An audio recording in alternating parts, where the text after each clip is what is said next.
આપણે vector complete કરી ચૂક્યા છીએ મિત્રો। વેક્ટરનો ઉપયોગ ફિઝિક્સમાં શું છે એ બધી જ મેં ચર્ચા પ્રીવિયસ લેક્ચરમાં કરી દીધેલી છે મિત્રો। જેણે વેક્ટરના લેક્ચર જોયા ના હોય બધા લેક્ચર જોઈ લે પછી જ આજના લેક્ચરની અંદર ઇન્વોલ્વ થાય મિત્રો। આજનો લેક્ચર જે છે એ મોશન ઇન પ્લેન સમતલમાં ગતિનો વેક્ટર પછીનો અગત્યનો topic, very important for NEET and JEE. NEET જેડબલઈ જેવી એક્ઝામમાં મિત્રો આ પ્રકારના કોન્સેપ્ટ ઉપરથી પ્રશ્નો પૂછાવાની સંભાવના ખૂબ જ વધારે હોય એવો આજનો ટોપિક છે। પ્રોજેક્ટાઇલ મોશન, પ્રક્ષિપ્ત ગતિ। પહેલાં તો આપણે એ સમજવાનો પ્રયત્ન કરીએ કે પ્રોજેક્ટાઇલ મોશન છે શું, પ્રક્ષિપ્ત ગતિ શું છે, એમાં આપણે વેક્ટરનો કેવી રીતે ઉપયોગ કરી શકીએ, એમાં કયા પ્રકારના ક્વેશ્ચન પૂછાય, એ બધી જ ચર્ચા આજે કરવાની છે મિત્રો। આ લેક્ચરમાં એક પણ મિનિટ મિસ કરવાની થતી નથી। પ્રોજેક્ટાઇલ મોશન એટલે શું, એક સિમ્પલ એક્ઝામ્પલ આપું કે તમે જ્યારે ફૂટબોલને કિક મારો પગથી ત્યારે ફૂટબોલ આ રીતે જ્યારે ગતિ કરે આવે ઉપર આમ, એ પ્રક્ષિપ્ત ગતિ થઈ। તમે કોઈ વસ્તુને આમ ઉપર ફેંકો તે ઉર્ધ્વ દિશાની ગતિ થઈ। તમે આમ છોડો તો એને મુક્ત પતન કહેવાય। તો ઉપર ઘા કરો કે મુક્ત પતન કરાવો એટલે માત્ર ને માત્ર વસ્તુ કે પદાર્થનો એક જ ડાયમેન્શન ચેન્જ થાય। આ ડાયમેન્શન જ ચેન્જ થશે કોઈ પણ એક। પણ જ્યારે તમે ફૂટબોલને કિક મારો ત્યારે મિત્રો ફૂટબોલ આગળ જઈને પડે જમીન ઉપર, તો જમીન ઉપર કંઈક અંતર કપાય અને કંઈક ઊંચો જાય એટલે ઊંચાઈ કંઈક મળે। એટલે બોલને કંઈક ઊંચાઈ પણ મળી અને બોલ જમીન ઉપર આગળ પણ ગયો। એટલે એક્સ અને વાય બંને ડાયમેન્શન, જો આપણે એને એક્સ વાય સમતલ વિચારીએ કે જમીનને સમાંતર સમક્ષિતિજ અંતર આપણે એક્સ કહીએ અને ઊંચાઈને આપણે વાય કહીએ તો મિત્રો એક્સ વાય સમતલની ગતિ કહેવાય। એટલે સમતલમાં ગતિનું ઉદાહરણ થઈ ગયું મિત્રો। અને આની અંદર બંને ડાયમેન્શન ચેન્જ થતા હોય તો 2 ડાયમેન્શનલ પ્રકારની નું મોશન છે આ, રાઈટ। તો આની અંદર આના કેવા પ્રશ્નો પૂછાય, એમાં કેવા કેવા પ્રકારના ઇક્વેશન્સ આવે એ આપણે ચર્ચા કરવાનો પ્રયત્ન કરીએ મિત્રો। અહીંયા પ્રોજેક્ટાઇલ મોશન જે છે એની હું તમને ફિગર બતાવું। આપણે સમક્ષિતિજ અંતર જે છે ને એક્સ કહેશું, એટલે એક્સ વાય સમતલ પહેલાં બતાવી દઉં। આ થઈ ગયું તમારું એક્સ વાય સમતલ, રાઈટ।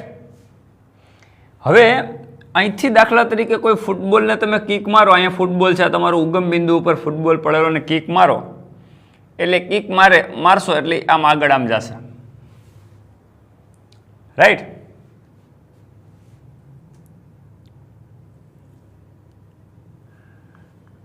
હવે ધારો કે આટલી ઊંચાઈ પકડી અને પછી નીચે આમ પડે છે, આટલી ઊંચાઈ પકડે છે, તો આ શું થઈ, એચ મેક્સિમમ હાઈટ થઈ અને આ એનું એક્સ દિશાનું ડિસ્ટન્સ મિત્રો, આને અવધિ કહેવાય અથવા તો રેન્જ કહેવાય। આપણે જ કહેતા કે કોઈ એક બંદૂકને તમે આમ ગોળી આમ વિંધો તો કેટલે રેન્જ સુધી ટાર્ગેટને ફાયર કરી શકે, એટલે આ રેન્જ થઈ ગઈ। તો કેટલે જઈને આગળ પડે તો એને કહેવાય રેન્જ। તો આ થઈ ગઈ તમારા માટે રેન્જ, ગુજરાતીમાં કહેવાય એને અવધિ। તો અહીંથી તમે ફૂટબોલને કિક મારો મિત્રો એટલે તમે જો અહીંયા એક આપણે સ્પર્શક બનાવી દઈએ તો આ સ્પર્શકની દિશા એટલે એના પ્રારંભિક વેગની દિશા એટલે વીઓ। તો આ દિશામાં એનો પ્રારંભિક વેગ છે આમ ક્રોસમાં મિત્રો। અહીંયા તમે હવે વેક્ટરનો ઉપયોગ જોજો કે જ્યારે આ પ્રકારની ગતિ હોય એટલે એ અહીંયા વેગનો સદિશ એક્સ અક્ષ સાથે આ અક્ષ સાથે થીટા એંગલ બનાવે છે।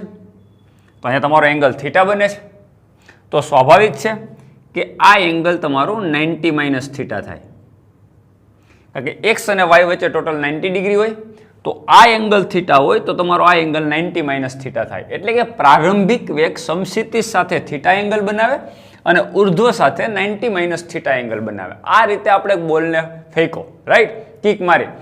હવે આ એંગલ કોઈ ખેલાડી છે આમ સીધો બોલને આમ સીધો આમ મારશે થોડા ઓછા એંગલે તો થીટા નાનો થશે. જો તમે થોડો વધારે આમ કરશો તો થીટા મોટો થશે. તો થીટાની વેલ્યુ ડિપેન્ડ તમે કેવી રીતે બોલને કિક મારી છે. તો આપણે ખબર છે આમ તોપ હોય તો તોપની આપણે પોઝિશન ગોઠવીએ કઈ રીતે. દુશ્મન દેશોને માત આપવા માટે મિત્રો ચોક્કસ ટાર્ગેટ ઉપર તોપ ગોળાઓ ગોઠવેલા હોય. તો આ રીતે એનું જે આ રીતનું તોપ ટાર્ગેટ ઉપર ગોઠવેલી છે તો આ એનો એંગલ થઈ ગયો થીટા. હવે આમ થીટા વધારે તો એ ગોળો ઊંચો જશે અને પછી નીચે પડશે. થોડો થીટા ઘટાડે તો એ આગળ પડશે થોડોક. તો કહેવાનો મતલબ કે ગોળો કઈ જગ્યા ઉપર કયા ટાર્ગેટ ઉપર જઈને નીચે ભટકાશે એનો આધાર કોની ઉપર છે મિત્રો? આ એંગલ ઉપર, થીટા ઉપર અને પ્રારંભિક વેગ ઉપર. બંને વસ્તુ અહીંયા બહુ મહત્વની છે. તો બંને વસ્તુ મેં બતાવી દીધી, થીટા એંગલ અને પ્રારંભિક વેગ. હવે જો સમજો, આ થીટા એંગલ બનાવે તો આપણે વેક્ટર ભણી ગયા કે થીટાની પાસેનો ઘટક એનો કોસ ઘટક હોય. એટલે V0 અત્યારે કર્ણ તરીકે તમે વિચારો તો થીટાનો પાસેનો એંગલ એટલે V0 કોસ થીટા, એટલે એક ઘટક થઈ ગયો V0 કોસ થીટા અને એનો સામેનો ઘટક એટલે વાયક્ષ ને સમાંતર એટલે આ દિશાનો ઘટક થઈ ગયો એનો V0 સાઇન થીટા. મિત્રો એક સદિશ બે ઘટકમાં રૂપાંતર થાય કાટખૂણે, કોસ ઘટક અને સાઇન ઘટક, એટલે આ તમારો V0 કોસ થીટા અને આ તમારા માટે V0 સાઇન થીટા. તો અહીંયા તમારા બે ઘટક થયા V0 કોસ ને V0 સાઇન પ્રારંભમાં. તો આ આપણે પોઝિશન જે બતાવી છે t=0 સમયની છે. ચલો, તો t=0 સમયે પદાર્થને જો V0 વેગથી થીટા એંગલ ઉપર ફેંકવામાં આવે તો પ્રારંભિક વેગના એના બે ઘટક મળે, V0 કોસ અને V0 સાઇન. હવે આપણને પ્રશ્ન થાય કે t સમય બાદ 5 સેકન્ડ પછી, 10 સેકન્ડ પછી, 15 સેકન્ડ પછી, 1 મિનિટ પછી, જે પણ આ એંગલ, આ ઘટક અને આ ઘટક ઉપર શું ઇફેક્ટ થશે. એટલે આપણે અહીં જોઈએ કે ધારો કે t સમય બાદ તમે અહીંયા બોલ આવ્યો અને આપણે t સમય કીધો, ચલો 5 સેકન્ડ 10 સેકન્ડ, તો તમારો સ્પર્શક આમ થઈ ગયો. તમે જોયું તમે પહેલા સ્પર્શક આમ હતો પછી નયમો, એટલે ઢાળ ઓછો થયો. મિત્રો થીટા ધીમે ધીમે ઘટતો જશે, રાઈટ. તો તમારો થીટા ઉપર ઇફેક્ટ થશે. હવે પાછા બે ઘટક લખો અહીંયા, એક્સ દિશાનો ઘટક અને વાય દિશાનો ઘટક. મિત્રો અહીંયા જ્યારે પહોંચે ત્યારેનો પ્રારંભિક વેગ V0 ને બદલે કંઈક વેગ V હોય તો આપણે આને વેગ V કહી દઈએ. તો એના બે ઘટક મળે, Vx અને Vy, રાઈટ. એક્સ દિશાના ઘટકને મેં Vx કીધો, વાય દિશાના ઘટકને મેં Vy કીધો. તો મિત્રો આ તમારું શું છે? V0x એટલે શું? તો કે પ્રારંભિક વેગનો x ઘટક, એટલે એને આપણે V0x કહી દઈએ. આ શું છે તમારા માટે? V0y એટલે પ્રારંભિક વેગનો y ઘટક છે. તો અહીંયા તમારા બે ઘટક છે, V0x ને V0y. હવે એની ઉપર શું ઇફેક્ટ થશે કે t સમય બાદ થોડા સમય પછી એ બોલ અહીંયા પહોંચશે તો એના બે નવા ઘટક આવ્યા, Vx અને Vy. તો આપણો પ્રશ્ન એ થાય કે શું આ Vx V0 cos થીટા અને Vy V0 sin થીટા ઉપર કંઈ ઇફેક્ટ થશે? તો મિત્રો આ ગતિ, પ્રક્ષિપ્ત ગતિ સમજવાની મુખ્ય વાત એ છે. પ્રક્ષિપ્ત ગતિ કહેવાય કોને? મિત્રો પ્રક્ષિપ્ત ગતિમાં તમે આમ ઘા કરો ઉપર પદાર્થને અથવા તો કિક મારો બોલને, એટલે જમીન ઉપર પાછો નીચે આવવાનો છે. તો એને આ દિશામાં પૃથ્વી પોતાના સેન્ટર તરફ, એટલે કે પદાર્થને ગમે એમ ઘા કરો તમે નીચે જ જશે.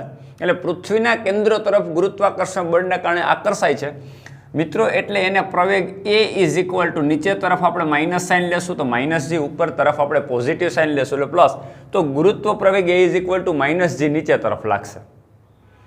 તમે ગમે એમ કરશો, મુક્ત પતન કરાવશો, ઉપર ઘા કરશો, આમ ઘા કરશો, એ પોતાની તરફ જ પૃથ્વી ખેંચશે. એટલે ગુરુત્વ પ્રવેગ હંમેશા શિરોલંબ નીચે તરફ થશે, રાઈટ. બોલને તમે ઘા કરો છો, કંઈક બળ લગાડો છો એટલે આગળ જાય છે, પણ એક્સ દિશામાં એની પાસે કોઈ પ્રવેગ હોય નહીં. એટલે વાય દિશાનો પ્રવેગ એટલે ay બરાબર -g અને એક્સ દિશાનો પ્રવેગ ax = 0. કારણ કે પ્રવેગ હંમેશા ગુરુત્વ પ્રવેગ, કારણ કે બીજો કોઈ એની ઉપર બળ લાગતું જ નથી ગુરુત્વાકર્ષણ બળ સિવાયનું, એટલે બીજો કોઈ પ્રવેગ જનરેટ થવાનો જ નથી મિત્રો. એટલે એક્સ દિશામાં કોઈ પણ પ્રકારનો પ્રવેગ હશે નહીં. એટલે ax બરાબર 0 અને ay બરાબર -g. આ તમારા માટે ay એટલે y દિશાનો પ્રવેગ. દોસ્તો અહીં જે ઘટક શબ્દ બોલું છું એનો મતલબ કે એ દિશામાં એની અસર. હું એક્સ દિશાનો ઘટક બોલું એનો મતલબ એક્સ દિશામાં પ્રવેગની અસર શૂન્ય છે, કારણ કે એક્સ દિશામાં પ્રવેગ જ ના હોય. વાય દિશામાં પ્રવેગ કેટલો હતો કે g ગુરુત્વ પ્રવેગ પણ નીચે છે એટલે -g. પ્રારંભમાં એક્સ દિશામાં વેગ કેટલો હતો કે v0 cos. પ્રારંભમાં વાય દિશામાં વેગ કેટલો હતો કે v0 sin θ. આનો મતલબ જે દિશામાં પ્રવેગ નહીં હોય એ દિશાનો વેગ બદલવાનો નથી, રાઈટ. તો પ્રારંભમાં કેટલા વેગથી ફેંકાતો તો v0, એના બે ઘટક હતા. એક્સ દિશામાં વેગ કેટલો v0 cos અને વાય દિશામાં v0 sin. કઈ દિશામાં મિત્રો પ્રવેગ નથી? એક્સ દિશાનો પ્રવેગ નથી, એટલે એક્સ દિશાના વેગમાં કોઈ બદલાવ થવાનો નથી. ટોટલી ફ્લાઇંગ ટાઈમ દરમિયાન એ જેટલો સમય ઉડશે, અહીંથી અહીંયા જશે કે પાછો નીચે આવશે, ત્યાં સુધી એના વેગનો કઈ દિશાનો વેગ મિત્રો બદલાવાનો નથી? એક્સ દિશાનો વેગ બદલાવાનો નથી, કારણ કે એનો એક્સ દિશાનો પ્રવેગ શૂન્ય હોય. અને આનો અર્થ તમને બધાને ખબર છે કે જ્યારે પ્રવેગ શૂન્ય હોય ત્યારે વેગમાં કોઈ ફેરફાર થતો હોય નહીં, વેગ અચળ હોય, રાઈટ. ઓકે, તો વેગ અચળ એનો મતલબ vx is equal two v0x.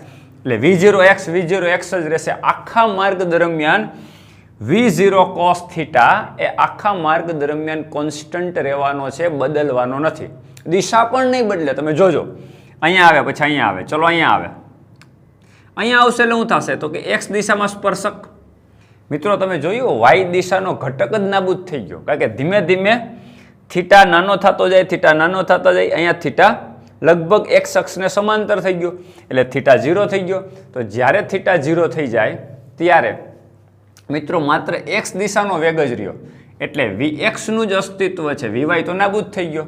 તો મહત્તમ ઊંચાઈ ઉપર vy ઇઝ ઇક્વલ ટુ 0 થઈ જાય, કારણ કે મહત્તમ ઉપાય વાય દિશામાં કોઈ વેગ જ ના હોય. સ્પર્શકની દિશામાં વેગ એટલે સ્પર્શક એક્સ દિશામાં જ છે, વાય દિશામાં છે જ નહીં, તો વેગનો વાય ઘટક 0 થઈ જશે, રાઈટ. હવે અહીંયા આવો તો સ્પર્શકની દિશા નીચે તરફ થઈ જશે આમ. તો પાછો એક ઘટક બનાવો એક્સ દિશામાં અને વાય દિશામાં, રાઈટ. તમે જો આ એરો બદલાશે જ નહીં. જો આ એરો આ દિશામાં ધન એક્સ દિશામાં, આ ધન એક્સ દિશામાં, આ ધન એક્સ દિશામાં, આ ધન એક્સ દિશામાં.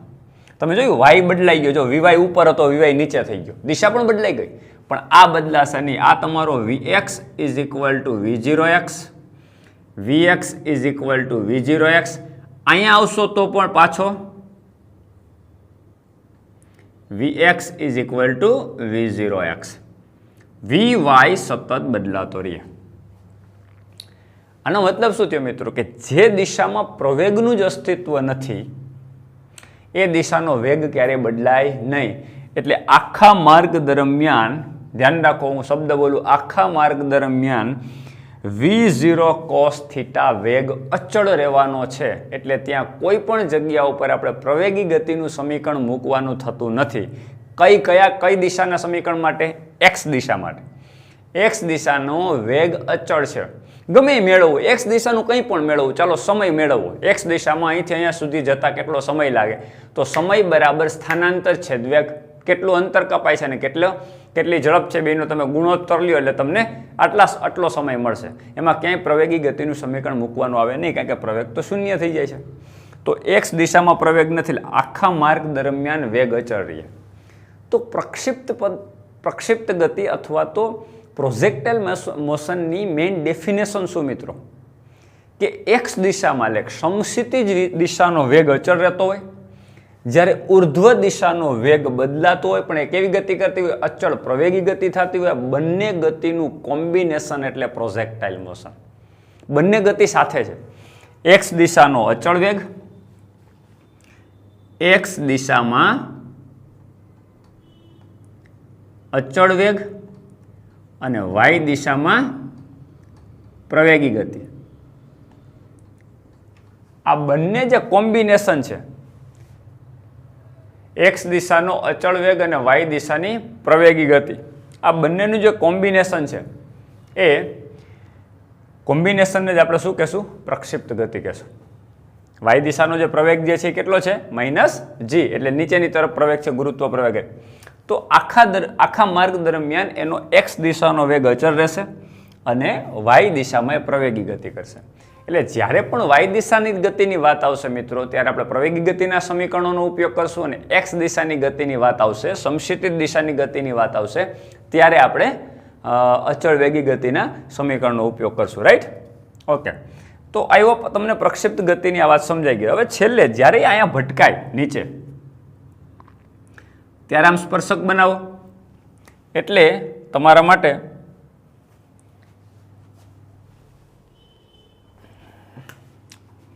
અહીંયા સ્પર્શક બનાવો તમે, પાછા બે ઘટક મળે. Vx એ તો તમારો V0x જ થશે, પણ આ તમારું Vy ઇઝ ઇક્વલ ટુ, મેં તમને કીધું હતું કે જે લેવલથી તમે ઘા કરો તો પાછો એ જ લેવલ આવી જાય, તો વેગ હોય એટલો જ થઈ જાય, પણ દિશા બદલાઈ જાય. તો પ્રારંભમાં વાય દિશાનો વેગ કેટલો હતો? V0y, એટલે કે V0 sin θ. તો અહીંયા પણ V0y જ થાય, પણ કેવો થઈ જાય? માઇનસ. એટલે Vy is equal two minus V0y થઈ જશે. તો મિત્રો x દિશાનો વેગ તમે જોઈ લ્યો, V0x, V0x, V0x, V0x, V0x, Vx આપણે નામ આપ્યું Vx, પણ Vx is equal to V0. મિત્રો આ પ્રારંભિક વેગ એટલે V0 cos θ આખા માર્ગ દરમિયાન કોઈ જગ્યા ઉપર ચેન્જ થવાનો નથી. માત્ર ને માત્ર કયો ઘટક? વાય દિશાનો ઘટક સતત ચેન્જ થાય. તમે જો અહીંયા V0 sin θ થી ઉપડો, પછી અહીંયા કંઈક બદલાણો હશે. રાઈટ? Vy થઈ ગયો, એટલે Vy આપણે નામ આપ્યું છે, કેટલો થાય પછી જોઈએ. અહીંયા 0 થઈ ગયો ઉપર મહત્તમ ઊંચાઈ, પછી પાછળની દિશા બદલીને દિશા બદલાઈ ગઈ છે, નીચે તરફ થઈ ગઈ. રાઈટ? અહીંયા પહોંચ્યો એટલે માઇનસ V0y થઈ ગયો. એટલે સતત એનો વાય દિશાનો વેગ બદલાઈ રહે, કારણ કે વાય દિશામાં પ્રવેગનું અસ્તિત્વ હોય. આખા માર્ગ દરમિયાન એક્સ દિશાનો ઘટક ચેન્જ થતો નથી. આ પ્રક્ષિપ્ત ગતિ માટે બહુ મહત્વની વાતો હતી, એ મેં તમારી સાથે શેર કરી. હવે મિત્રો સમીકરણો કેવી રીતે મેળવવા? આપણને ખબર છે કે ઉર્ધ્વ દિશાની ગતિ આમ ઉપર તમે ફેંકો તો મહત્તમ ઊંચાઈ પહોંચવા માટે કેટલો સમય લાગે, પાછો હાથમાં આવે એટલે કે ફ્લાઇંગ ટાઈમ, ઉડીને પાછો તમારા હાથમાં આવે ત્યારે સમય કેટલો લાગે, મહત્તમ ઊંચાઈ કેટલી પ્રાપ્ત કરે, એ સમીકરણો પણ આપણે જોયા હતા. તો આ બધા જ સમીકરણો તમે પ્રક્ષિપ્ત ગતિ માટે પણ મેળવી શકો, અને એ શું થાય એ પણ આપણે જોઈએ અને વ્યવસ્થિત રીતે સમજવાનો પ્રયત્ન કરીએ. દોસ્તો હવે આપણે સમીકરણો જોઈએ પ્રોજેક્ટાઇલ મોશન માટે, ઇક્વેશન જોઈએ. પ્રોજેક્ટાઇલ મોશનમાં મેં તમને કીધું એમ કે આપણા XY સમતલની અંદર બતાવી દઈએ ગતિ.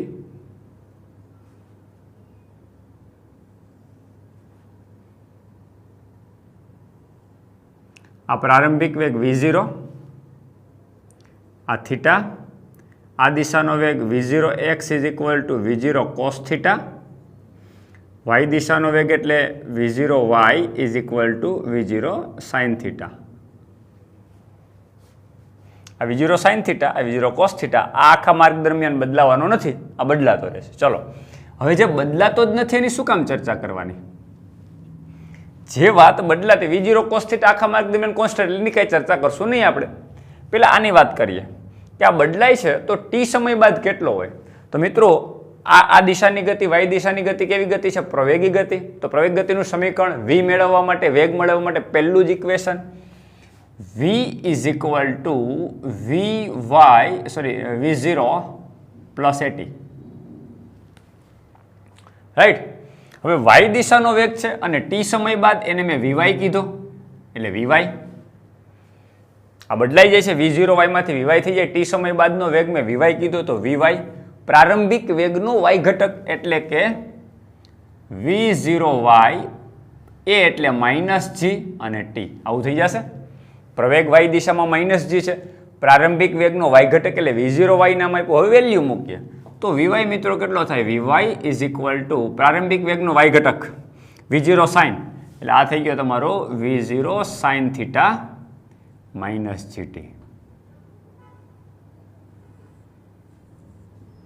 આપણે આ એક ઇક્વેશન ફાઇન્ડ આઉટ કર્યું. 2 સેકન્ડ બાદ વેગ કેટલો? તો અહીંયા 2 સેકન્ડ મૂકો, જીની વેલ્યુ મૂકો, સાઇન થીટાની વેલ્યુ મૂકો, કેટલાના ખૂણે તમે ઘા કર્યો ને પ્રારંભિક કેટલા વેગથી, એટલે તમને ખબર પડી જાય કે 2 સેકન્ડ બાદ વેગ કેટલો હોય. રાઈટ? ઓકે, હવે દાખલા તરીકે એક્સ દિશાનો વેગ તો simple vx is equal to v0 cos theta, એ તો આપણને ખબર જ છે. ચાલો આને લખી નાખીએ, કાંઈ વાંધો નથી. સમીકરણ 2 આ તો બદલતો જ નથી પણ લખું છું. vx t સમય બાદ કેટલો, તો કે v0 cos થીટા જ રહેશે, એ તો બદલતો નથી, છતાં પણ મેં તમને લખી નાખ્યું. રાઈટ?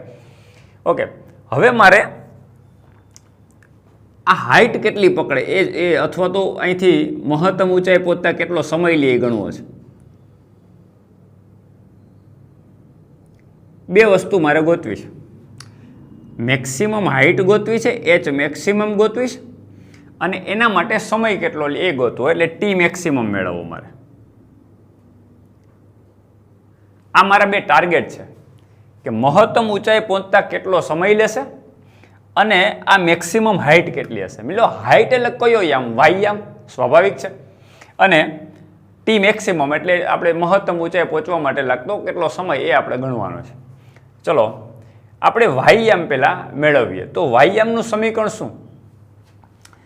પ્રવેગી ગતિનું વાયનું સમીકરણ y is equal two v0y t plus 1/2 at square. Ready? મહત્તમ ઊંચાઈએ શું 0 થઈ જાય? મહત્તમ ઊંચાઈએ વેગનો y ઘટક 0 થઈ જાય. થઈ જાય? ઓકે, તો અહીંયા વેગનો y ઘટક 0 થઈ જાય મહત્તમ ઊંચાઈ ઉપર, એટલે અહીંયા આપણે જઈએ વેગનો y ઘટક એટલે vy અહીં 0 થઈ જાય. આપણને ખબર છે, લખી નાખું vy ઇઝ ઇક્વલ ટુ 0. મિત્રો અહીં vy ઇઝ ઇક્વલ ટુ 0 મૂકીએ, અહીંયા અહીં 0 મૂકું છું, vy ઇઝ ઇક્વલ ટુ 0 મૂકું તો 0 is equal to v0 sin theta minus gt થાય. તો gt is equal to v0 sin theta આવું થશે, અને તેથી t is equal to v0 sin theta by g. તો આ શું મળ્યું? આને સમીકરણ 3 કહી દો તમારી સામે, પછી આ મેળવીએ. આ શું મળ્યું? મહત્તમ ઊંચાઈ પહોંચવા માટે લાગતો સમય, કારણ કે મહત્તમ ઊંચાઈ આગળ વેગ 0 થઈ ગયો. કયો? વેગનો વાયયામ 0 થઈ ગયો. તો વેગનો વાયયામ એટલે vy, એ મેં 0 મૂકી દીધો આ સમીકરણની અંદર. સમીકરણ 1 ની અંદર લખી જ નાખું. સમીકરણ 1 માં vy ઇઝ ઇક્વલ ટુ 0 મૂકતા આ 0 મૂકી દો એટલે v0 sin theta minus gt સામે જેલા પ્લસ, તેથી t is equal to v0 sin theta by g. Clear? તો આ તમારા માટે ટી મેક્સિમમ ફ્લાઇંગ ટાઈમ, અને હું ટીએમ કહી દઉં. સોરી, ફ્લાઇંગ ટાઈમ નહીં, મહત્તમ ઊંચાઈ પહોંચવા માટે લાગતો સમય. ફ્લાઇંગ ટાઈમ તો અહીંયા નીચે પાછો પહોંચશે ત્યારે. મહત્તમ ઊંચાઈ માટે લાગતો સમય ટીએમ ઇઝ ઇક્વલ. યાદ કરો મિત્રો આ સમીકરણ.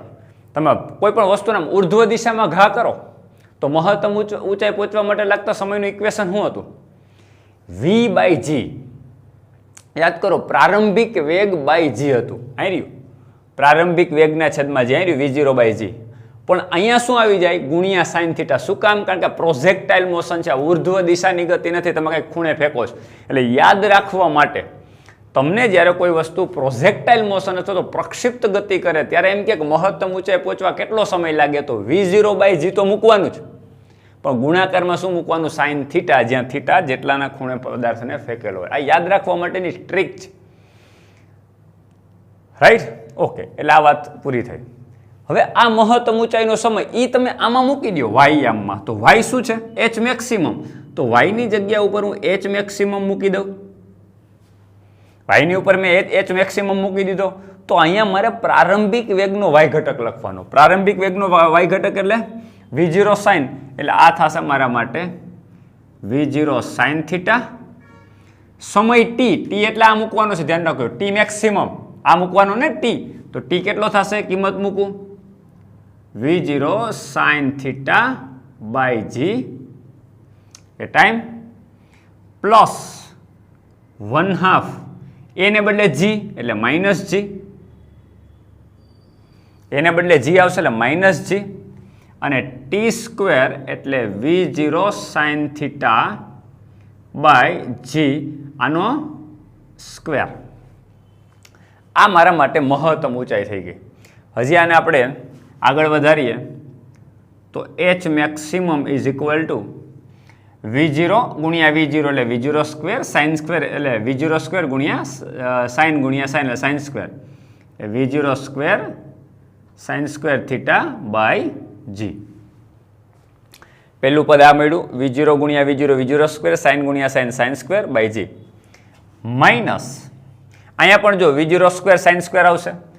ઓકે, એટલે V0 square sine square theta by, હવે જો V0 square sine square theta by એક G, અને અહીં G નો સ્ક્વેર છે એટલે એક G ઉડી જશે, G કેન્સલ થઈ જશે, નીચે ખાલી એક G રહેશે અને 2 રહેશે એટલે 2G.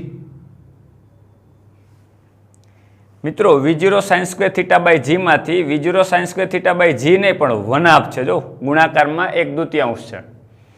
તો V0 sine square theta by G માંથી અડધો V0 square sine square theta by G જાય તો અડધું બચે, મીન્સ આ બચશે ને. એટલે કેટલો થાય finally answer? H maximum is equal to V0 square sine square theta by 2G, અડધું બચે. અને જેને અડધામાં એમાં ખબર ના પડતી હોય લસા લઈ લઈએ એટલે 2G અહીંયા 2 ગુણાય, અહીંયા 2 V0 સ્ક્વેર સાઇન સ્ક્વેર થીટામાંથી એક V0 square sine square theta જાય એટલે V0 square sine square theta અને છેદમાં 2G. તો આનું તમે સાદું રૂપ આપો એટલે તમને મેક્સિમમ હાઇટ એટલી મળે. હવે યાદ કરો મિત્રો, મહત્તમ ઊંચાઈનું સૂત્ર યાદ કરો. જ્યારે પદાર્થને તમે આમ ફેંકતા હતા ઉર્ધ્વ દિશામાં, તો મહત્તમ ઊંચાઈ પહોંચવા માટે લાગતું ઇક્વેશન મેં શું કીધું હતું? V0 square by 2G. યાદ કરો, અહીં રહ્યું V0 સ્ક્વેર બાય 2G, યાદ આવે? પણ અહીંયા સાઇન સ્ક્વેર થીટા વડે ગુણી નાખવાનું. જ્યારે તમે પ્રક્ષિપ્ત ગતિ કરાવો ત્યારે યાદ શું રાખવાનું છે? જેમ V0 square sine square V0 square by 2G હતું, મહત્તમ ઊંચાઈ પહોંચવા માટે લાગતા સમયનું સૂત્ર યાદ કરો, V0 સ્ક્વેર બાય 2G હતું, રાઈટ? ઉર્ધ્વ દિશાની ગતિ માટે. આ કઈ ગતિ છે? પ્રક્ષિપ્ત. તો પ્રક્ષિપ્ત ગતિમાં V0 સ્ક્વેર બાય 2G તો આવશે જ, પણ ગુણાકારમાં શું આવશે? સાઇન સ્ક્વેર થીટા, જ્યાં થીટા છે પ્રક્ષિપ્ત કોણ છે, પ્રક્ષિપ્ત પ્રોજેક્ટાઇલ એંગલ છે. આઈ હોપ આ વાત ક્લિયર થઈ ગઈ છે. એટલે બે વસ્તુ આપણને મળી, મહત્તમ ઊંચાઈએ પહોંચવા માટે લાગતો સમય, એટલે અહીં કેટલા સમયમાં પહોંચશે અને કેટલી હાઇટ પ્રાપ્ત કરશે. ક્લિયર દોસ્તો? ઓકે, હજી બે વસ્તુ બાકી રહી. ફ્લાઇંગ ટાઈમ, એટલે અહીંયા પહોંચતા કેટલો સમય લાગશે અને અહીંયા સુધીમાં અંતર કેટલું કાપશે. કારણ કે મેક્સિમમ હાઇટ મેળવી તો હવે આપણે અવધિ મેળવવી પડશે. R પણ કેટલો થાય? રેન્જ, અવધિ પણ મેળવવી પડે અને એના માટે સમય કેટલો લાગે એ પણ મેળવવો પડે. તો એ પણ આપણે અહીંયા જોઈએ. આ કઈ દિશાની ગતિ? X. તો અહીંયા X દિશામાં તો પ્રવેગ છે જ નહીં, એટલે સીધું R જ લખવાનો છે. R ઇઝ ઇક્વલ ટુ અવધિ R એટલે X જ. X દિશાનું સ્થાનાંતર બરાબર વેગ ગુણ્યા સમય, અચળ વેગ ગુણ્યા સમય. તો અચળ વેગ કેટલો? V0 cos, અને સમય એટલે અહીંયા પહોંચતા લાગતો સમય. એટલે પહેલા આપણે શું કરીએ? ફ્લાઇંગ ટાઈમ મેળવી લઈએ, પછી એમાં કિંમત મૂકી દઈએ. એટલે અવધિ પહેલા મેળવતા નથી આપણે, પહેલા ફ્લાઇંગ ટાઈમ મેળવીએ, TF. પહેલા આપણે ફ્લાઇંગ ટાઈમ મેળવીએ. મિત્રો ફ્લાઇંગ ટાઈમને હું કહી દઉં TF. ચલો અહીંયા પહોંચીએ એટલે શું 0 થાય? યાદ આવે? વાયમ 0 થઈ જાય. ઉપરથી નીચે આવે એટલે વાયમ તમારો 0 થઈ જાય. તો આમાં વાય ક્યાં છે? અહીંયા રહ્યો આ વાયમ. V0 YT plus 1/2 AT square GT square, આ 0 કરી દેવાનું, એમાંથી T ને કરતા બનાવવાનો એટલે ફ્લાઇંગ ટાઈમ થઈ ગયો. ચલો વાયમ ની અંદર આ 0 મૂકતા જાય, પહેલા 0 મૂકીએ. જો y બરાબર 0, V0 y એટલે પ્રારંભિક વેગનો y ઘટક એટલે V0 sin θ 0, V0 sin θ sorry. TF, T એટલે તમારો ફ્લાઇંગ ટાઈમ હવે થઈ જશે, કારણ કે નીચે પહોંચેલા ym 0 મીન્સ આ y 0 થઈ ગયું. V0 y એટલે V0 sin θ, T એટલે TF, અને ફ્લાઇંગ ટાઈમ આપણે કહી દીધો માઇનસ 1/2 G, એને બદલે માઇનસ G, અને T સ્ક્વેર. T એટલે તમારા માટે ફ્લાઇંગ ટાઈમ, આનો સ્ક્વેર. આ સામે જશે એટલે પ્લસ, એટલે 1/2 G TF નો square is equal to V0 sin θ into TF. Clear દોસ્તો? હવે એક TF ઉડી જશે તો ફ્લાઇંગ ટાઈમ TF ને તમે કરતા બનાવો તો 2 પર ગુણાઈ જાય એટલે 2V0 સાઇન થીટા બાય જી, કારણ કે જી છેદમાં વહી જશે. આ થઈ ગયો તમારો ફ્લાઇંગ ટાઈમ. જોયું દોસ્તો, આના કરતાં બમણું. મહત્તમ ઊંચાઈ પહોંચતા કેટલો સમય લાગતો હતો? V0 સાઇન થીટા બાય જી. તો અહીં કેટલો લાગે? V0 સાઇન થીટા બાય જી ગુણ્યા 2 એટલે બમણું. તો આ યાદ કરો. ઉપર પદાર્થને ઘા કરો તો હાથમાં પહોંચતા લાગતો સમય કેટલો હતો? 2V0 બાય જી. જેટલો જવાનો સમય લાગે એટલો જ નીચે આવવાનો લાગે. યાદ કરો, V0 બાય જીનું બમણું હતું 2, પણ ગુણ્યા અહીંયા શું આવી જશે? સાઇન થીટા, કારણ કે આ પ્રોજેક્ટાઇલ મોશન છે. આ વસ્તુ મગજમાં રાખવાની. એટલે મોટા ભાગના તમે જે ઇક્વેશન ભણી ગયા એમાં થોડોક સુધારો કરો એટલે તમને નવા ઇક્વેશન મળી જાય. રાઈટ? આ થઈ ગયો ફ્લાઇંગ ટાઈમ. મિત્રો, હવે આપણે મેળવશું અવધિ. હવે આઈ થિંક આ બોર્ડમાં આપણે લિમિટેશન ઘટે છે એટલે તમને દેખાશે નહીં, એટલે આ આકૃતિ જવા દો. મગજમાં રાખજો. આકૃતિ હોય તો સ્ક્રીનશોટ લઈ લેજો. આનો સ્ક્રીનશોટ લેવો હોય તો પણ લઈ લો. ક્લિયર?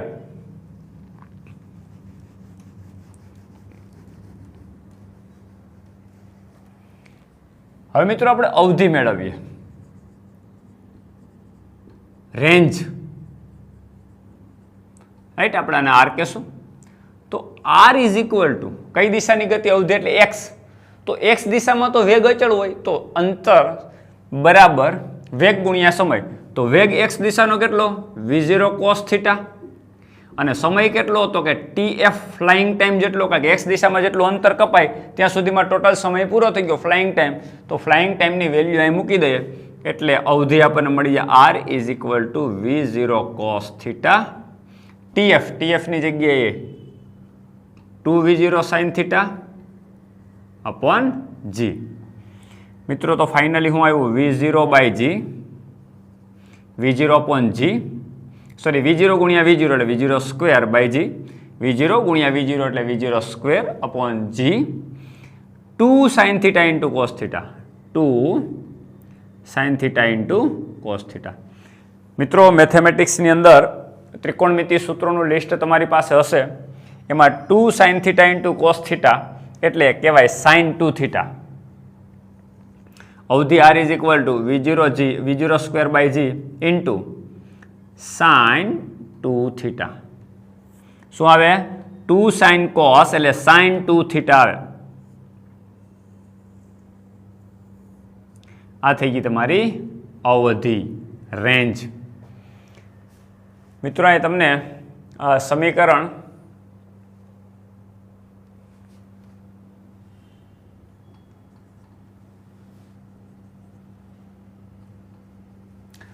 ત્રણ, 4, 5 અને 6 આ તમે આની ઉપર નજર કરો.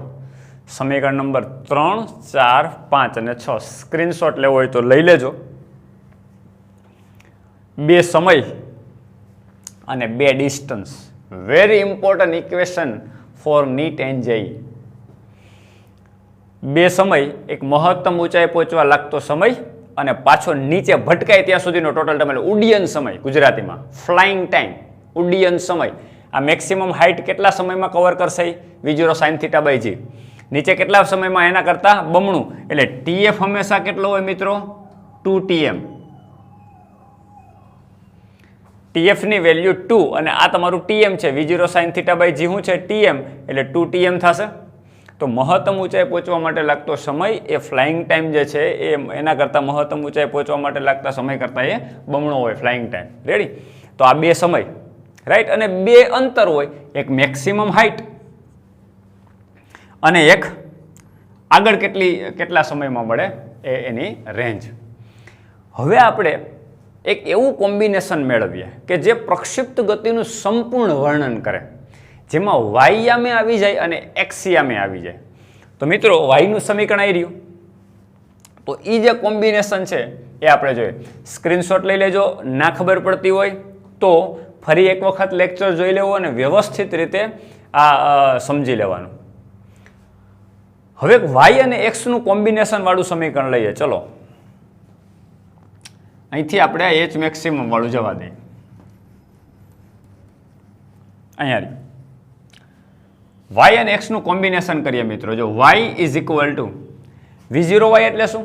પ્રારંભિક વેગનો વાય ઘટક એટલે V0 sine theta 0 V0 sin theta. T જે છે એને અહીંથી કિંમત મૂકી દઈએ આપણે, કે જેમાં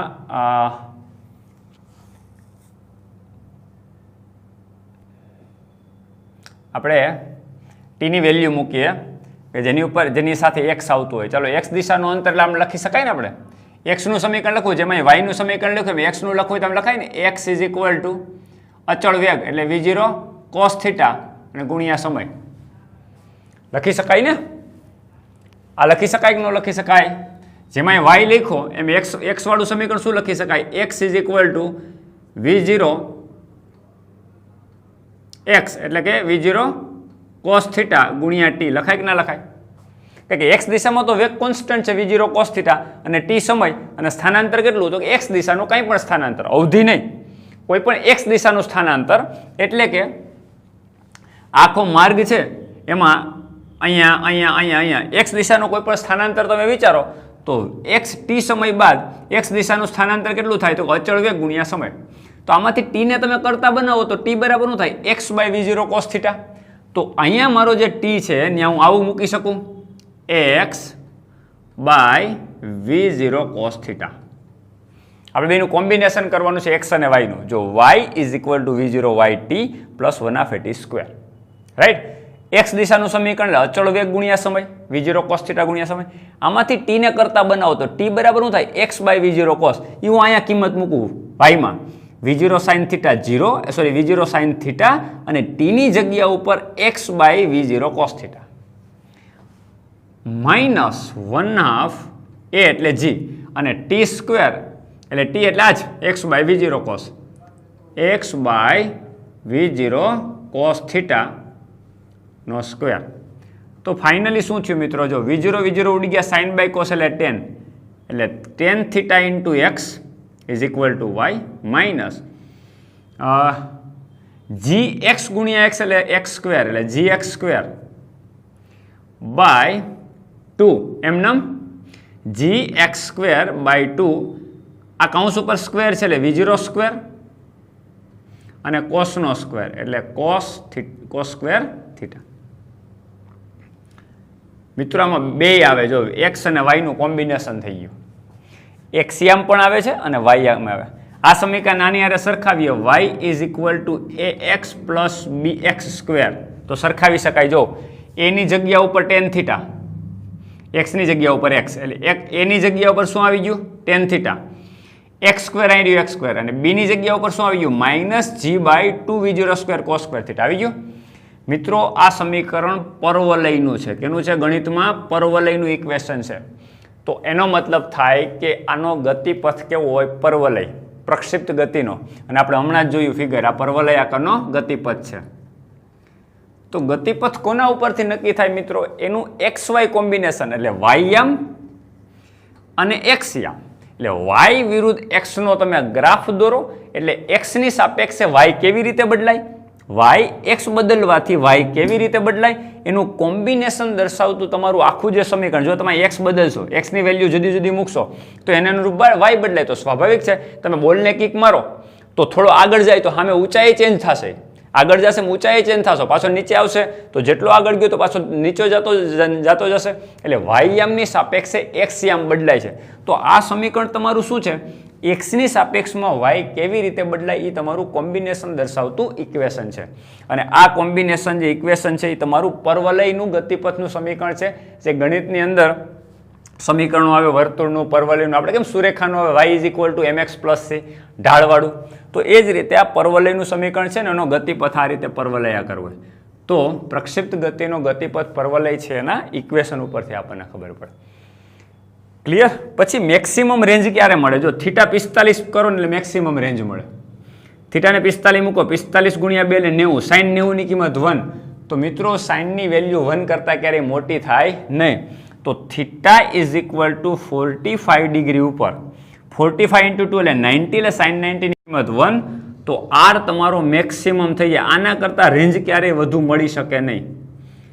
V0 સ્ક્વેર બાય જી એની મેક્સિમમ રેન્જ થાય. તમે ગમે એટલી સ્પીડથી ઘા કરો, તમારે ગમે એટલા એંગલથી ઘા કરો, મેક્સિમમ થીટા તમારું 45 ડિગ્રી હોય ને ત્યારે તમારી રેન્જ મેક્સિમમ મળે. એના કરતાં તમે થીટા કોઈ પણ એંગલ ઉપર ગોઠવો, કોઈ પણ થીટા એંગલ ગોઠવો તો તમારી રેન્જ આના કરતાં વધારે મળી શકે નહીં. V0² કરતાં મેક્સિમમ રેન્જ મળી શકે નહીં. એટલે આ થઈ ગઈ તમારી મેક્સિમમ રેન્જ. તો આ એક વધારાની વસ્તુ ધ્યાનમાં રાખવાની કે થીટા =45 ડિગ્રી ઉપર ગોઠવો ત્યારે રેન્જ મેક્સિમમ મળે ને એની વેલ્યુ કેટલી હોય? V0²g. એટલે મેક્સિમમ રેન્જનો આધાર કોની ઉપર હોય? પ્રારંભિક વેગ ઉપર ખાલી. કારણ કે ગુરુત્વ પ્રવેગ તો અચળ હોય. જેટલો પ્રારંભિક વેગ વધુ એમ તમારી રેન્જ મેક્સિમમની વેલ્યુ વધતી જાય. રાઈટ? તો થીટા તમારો કેટલો હોય? 45 ડિગ્રીએ તમને મેક્સિમમ રેન્જ મળે. આ પરવલય અથવા તો પ્રક્ષિપ્ત ગતિનું ગતિપથનું સમીકરણ થઈ ગયું. અને મહત્વના બે સમય અને બે અંતરો મેક્સિમમ ઊંચાઈ અને રેન્જ. તો દોસ્તો આજે આપણે પ્રક્ષિપ્ત ગતિ વિશે ભણ્યા. હવે આમાંથી કેવા કેવા પ્રકારના ક્વેશ્ચન પૂછાય અને એને કેવી રીતે ટેકલ કરવા એ પછી આપણે નેક્સ્ટ લેક્ચરમાં જોઈશું અને વધારે આપણે ચર્ચા કરશું. તો આજે અહીંયા સુધી રાખીએ. બધા વ્યવસ્થિત રીતે તૈયારી કરી લઈએ અને પછી જ નેક્સ્ટ લેક્ચરની અંદર એન્ટર થાય. Have a nice day.